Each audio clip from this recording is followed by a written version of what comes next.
It's my first time using stuff from Casely. Out of their lineup, that's the Bold case and the Classic case, and between the two, one of them is terrible. Let's talk about it. First up is the Casely Classic. It is classically bad. This is a thinner case with the thickness of the edges coming around 2.1 millimeters, but there are two layers as the iPhone sits and a TPU core covered in a thin, from what I can tell, printed polycarbonate shell. Now, despite having multiple layers, this case comes off the iPhone incredibly easily. The case edge is uniformly low and provides little clearance for an iPhone with a screen protector.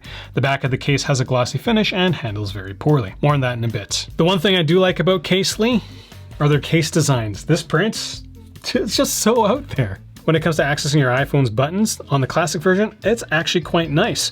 The only problem I have is that the mute switch is a little tough to get to because the cutout's tiny. The glossy finish on our Classic case handles like a lubed up massage gun. It's very slick, which doesn't bode well from a protection standpoint. You can kind of circumvent the slickness of the case by adding a grip, but then you're covering up your chosen design.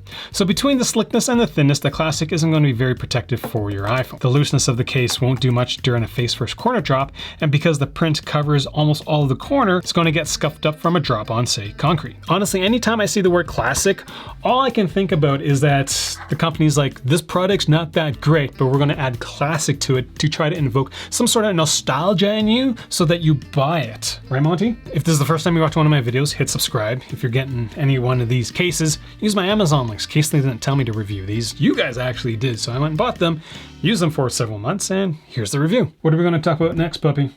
Right. The Casely Bold, which is a pleasure to use when compared to the Classic. There is one feature that I really like about the Bold, but it kind of doesn't make any sense.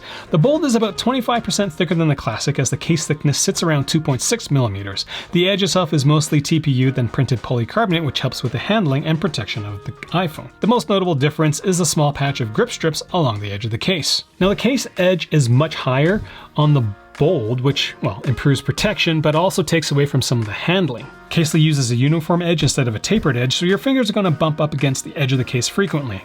The buttons on the case are a bit stiffer, so you'll lose some of the button feedback on your iPhone. The print that I chose for the iPhone 13 Pro Max, it has a matte finish to it, so the handling isn't as poor as the glossy one. Sorry. From a protection standpoint, the Bold doesn't come off as easily as the Classic, which is good news for those who have a face-first corner drop in their near future with the Casely Bold case. Casely does claim the Bold will protect the iPhone from 8 feet. It might, but I feel that claim is a little far-fetched. Why? Because the case thickness is not that thick, especially when compared to some of the other cases that claim to have equivalent drop heights.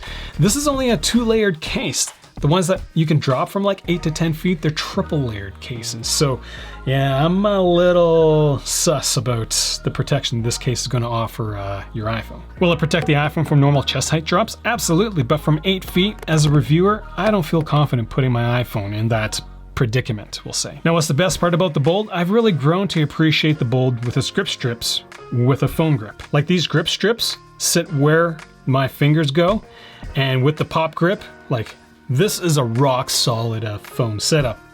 The reason why I say it doesn't make any sense is because you have to cover up your design that you've chosen for your phone. That's all I got for this video. Questions, comments, leave them down there. First time watching one of my videos, hit the subscribe button, hit the notification bell, get yourself through my links because this is an unsponsored channel and it's always going to be like that. Thanks for watching.